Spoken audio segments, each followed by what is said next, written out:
Hello everyone, welcome to dynamic study. I hope you all are fine. तो आज है हमारी फोर्थ क्लास या फोर्थ वीडियो प्रैक्टिस एमसीक्यूज़ का, जिसमें कि हम 5 एमसीक्यूज़ को डिस्कस कर रहे हैं। तो आज भी हम 5 एमसीक्यूज़ को डिस्कस करेंगे, जो कि नेट पेपर 1 के जो 10 यूनिट्स हैं उन्हीं यूनिट्स में से 5 क्वेश्चंस हैं। तो चलिए स्टार्ट करते हैं अपना आज का वीडियो और देखते हैं अपना आज का first question. So, which of the following statements on testing of hypothesis is always true? That is, इनमें से कौन सी स्टेटमेंट है? पहली बात कि सारी स्टेटमेंट हाइपोथेसिस टेस्टिंग से रिलेटेड है, और हाइपोथेसिस टेस्टिंग से रिलेटेड इनमें से कौन सी बात है जो हमेशा ट्रू होगी, कौन सी स्टेटमेंट है जो हमेशा ट्रू होगी? Options are, first is null hypothesis rejected at 5% is also rejected at 1% significance level. That is कि जो नल हाइपोथेसिस है, अगर वो 5% अगर हमने सिग्निफिकेंस लेवल लिया है उस पर वो रिजेक्ट हो रहा है तो वो 1% पे भी रिजेक्ट होगा।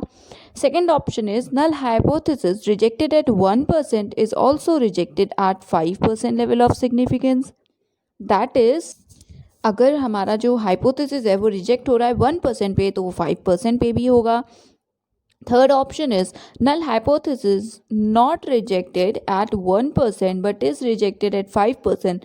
दैट इज, अगर कोई हाइपोथेसिस है जो कि रिजेक्ट नहीं हुई है 1 पे, स्टिल वो 5% पे रिजेक्ट हो सकती है। तो इनमें से कौन सा ऑप्शन सही है? फोर्थ ऑप्शन है नन ऑफ दीज। तो अगर हम इन स्टेटमेंट्स की बात करें, इनमें से कौन सी स्टेटमेंट सही है, तो येस यहाँ पे आंसर है option number first. That is कि अगर कोई हाइपोथेसिस हमारी मतलब नल हाइपोथेसिस वो हम 5% के लेवल पे, सिग्निफिकेंस लेवल पे उसे रिजेक्ट कर रहे हैं, तो ऑब्वियसली वो 1% पे भी रिजेक्ट होगी ही। और सिमिलरली जो बाकी सिचुएशंस या बाकी स्टेटमेंट्स हैं कि नल हाइपोथेसिस अगर 1% पे रिजेक्ट हो रही है तो वो 5% पे भी होगी। ऐसा कोई ज़रूरी नहीं है, हो सकता है हम 1% पे जिस हाइपोथेसिस को रिजेक्ट करें वो 5% पे रिजेक्ट ना हो। It depends. And similarly third question कि क्या ये पॉसिबल है हमेशा कि 1% पे अगर कोई हाइपोथेसिस रिजेक्ट नहीं हो रही है तो वो 5% पे रिजेक्ट हो सकती है? तो ऑब्वियसली ये भी नहीं। तो जो चीज़ हमेशा सही है इन स्टेटमेंट में वो यही है कि अगर कोई हाइपोथेसिस हम 5% पे रिजेक्ट कर रहे हैं, 5% सिग्निफिकेंस लेवल पे, तो बहुत चांसेस हैं या वो 1% पे भी रिजेक्ट होगी। तो यहाँ पे जो हमारा आंसर है वो है option number first. Next question देखते हैं। So question is which one is the primary source of information for a researcher? That is कि अगर कोई रिसर्चर है, वो रिसर्च कर रहे हैं, तो इनमें से कौन सा ऑप्शन या कौन सा पॉइंट है जो कि एक प्राइमरी सोर्स होगा इंफॉर्मेशन का? ऑप्शंस हैं, फर्स्ट है research paper in a professional journal, second है रिव्यू आर्टिकल, थर्ड है सेंसस, या फोर्थ है एजुकेशनल रिसर्च। तो जो एक रिसर्चर है उसके लिए प्राइमरी सोर्स क्या होता है इन्फॉर्मेशन का? ऑब्वियसली जो लिटरेचर रिव्यू करते हैं हम, तो उसमें बहुत सारे रिसर्च पेपर होते हैं, वो सारी चीज़ें होती हैं। तो इसलिए यहाँ पे जो आंसर है वो भी होगा option number first. That is कि एज अ रिसर्चर जो प्राइमरी सोर्स होगा हमारी इन्फॉर्मेशन का, वो प्रोफेशनल जर्नल्स में जो रिसर्च पेपर्स होते हैं वो होंगे। तो जो आंसर है वो है ऑप्शन नंबर फर्स्ट। अब अपना नेक्स्ट क्वेश्चन देखते हैं। सो question number third is the 10+3+2 structure of education was propose by, कि ये जो 10+3+2 का स्ट्रक्चर है हमारे एजुकेशन का, वो इनमें से किस कमिटी या कमीशन ने प्रपोज किया था? तो options are, first is education commission of 1964, second is Ramamurti committee of 1990, third is university education commission of 1948, and fourth is secondary education commission of 1952। तो येस, 10+3+2 स्ट्रक्चर जो है वो सब फर्स्ट ऑफ ऑल जो प्रपोज किया गया था वो राममूर्ति कमिटी 1990 की जो थी, उन्होंने इसे प्रपोज किया था। तो इसका आंसर है option number second. Next question की बात करते हैं। Which of the following green house gases has a higher global warming potential? इनमें से कौन सी जो गैसेज दी हुई हैं उनमें से किसका जो ग्लोबल वार्मिंग पोटेंशियल है वो सबसे ज़्यादा है? Options are, first is CH4, that is methane, then second is carbon dioxide CO2, third is SF6, that is sulfur hexafluoride, and fourth is CF4, that is carbon tetrafluoride. तो इनमें से जिसका सबसे ज़्यादा ग्लोबल वार्मिंग पोटेंशियल है वो carbon dioxide नहीं है, वो है SF6, that is option number third. अब हम थोड़ा सा ग्रीन हाउस गैसेस के जो भी ग्लोबल वार्मिंग पोटेंशियल है उसके बारे में बात करें, तो ग्लोबल वार्मिंग पोटेंशियल बेसिकली होता है कि आपको पता है जो ग्रीन हाउस गैसेज होती हैं वो हीट ऑब्जर्व करती हैं हमारे एटमॉस्फेयर की, इसीलिए स्टेबिलिटी हमारी टेम्परेचर या बाकी रिस्पेक्ट में मेंटेन है। यहाँ पे ग्लोबल वार्मिंग पोटेंशियल की बात है तो बेसिकली एक जो भी ग्रीन हाउस गैस है वो एटमॉस्फेयर में कितना हीट एब्जॉर्ब कर रही है, उसकी कितनी पोटेंशियल है, कितनी कैपेसिटी है, उसे हम ग्लोबल वार्मिंग पोटेंशियल कहते हैं। और इसे काउंट या इसे हम मेजर कैसे करते हैं, तो बेसिकली हम कार्बन डाइऑक्साइड को एक यूनिट लेते हैं। तो ऑब्वियसली ये जो ग्लोबल वार्मिंग पोटेंशियल है वो डिपेंड करता है कि कौन सी गैस है, उसका टाइम फ्रेम हम क्या ले रहे हैं, एक्सेट्रा चीज़ों पर।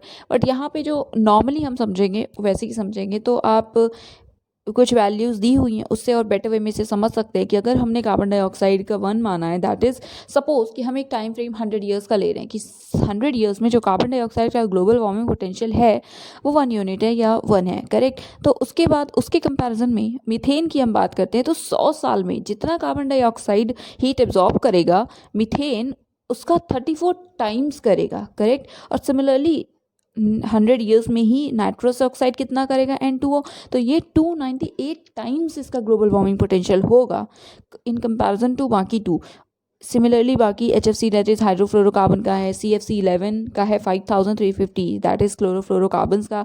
उसके बाद जो बाकी दोनों ऑप्शन थे CF4 एंड SF6, तो CF4 की बात करें कि 100 साल के बाद कार्बन डाइऑक्साइड अगर 1 यूनिट हमारा जो हीट ऑब्जॉर्व है कर रहा है, ग्लोबल वार्मिंग पोटेंशियल 1 है, उसके रिस्पेक्ट में हम CF4 की बात करें तो वो 7350 टाइम्स होगा उसका ग्लोबल वार्मिंग पोटेंशियल। और SF6 तो बहुत ही ज़्यादा है, दैट इज़ 22,800। तो आप समझ सकते हैं कि सबसे ज़्यादा ग्लोबल वार्मिंग पोटेंशियल किसका है, SF6 का है, उससे कम CF4 का है, और सबसे कम इस हम CO2 कहेंगे वो इसीलिए क्योंकि उसी के रिस्पेक्ट में हम बाकी को मेजर कर रहे हैं, बाकी को समझ रहे हैं।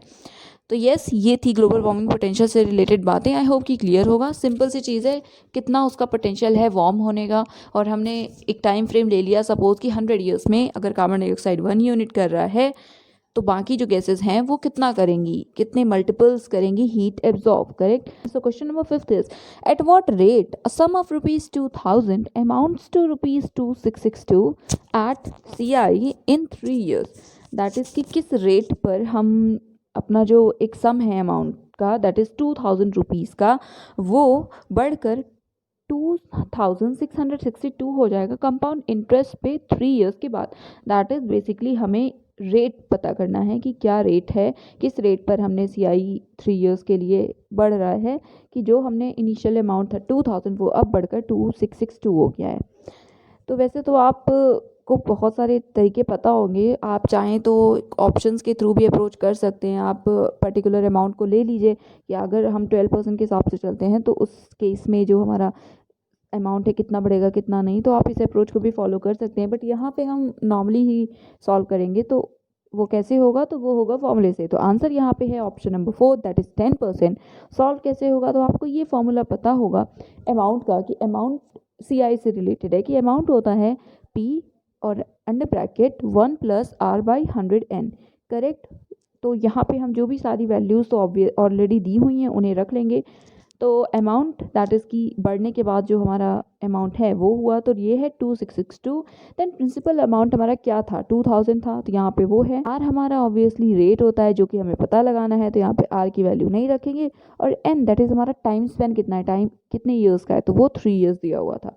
तो आप इस फॉर्मूले में ये सारी चीज़ें वैल्यूज़ को पुटअप करेंगे ईजिली, फिर उसे सॉल्व कर सकते हैं कि ऑब्वियसली ये 2000 इधर आ जाएगा लेफ्ट हैंड साइड पे, तो इसे जब हम डिवाइड करेंगे तो यहाँ पे आ जाएगा 1331 डिवाइडेड बाई 1000, और यहाँ पे ये पूरा की पावर जो है वो 3 है। तो अगर हम इसे थोड़ा सा और सॉल्व करें तो ये 11 और 10 का क्यूब है, तो इसीलिए यहाँ पे हमने एक बेसिकली इक्वल करने के लिए, ताकि वो कैंसिल आउट हो जाए, उसके लिए हमने इसे 11/10 की पावर 3 लिख लिया, तो ये कैंसिल हो जाएगा, तो अब ये पावर नहीं रहेगी इसमें।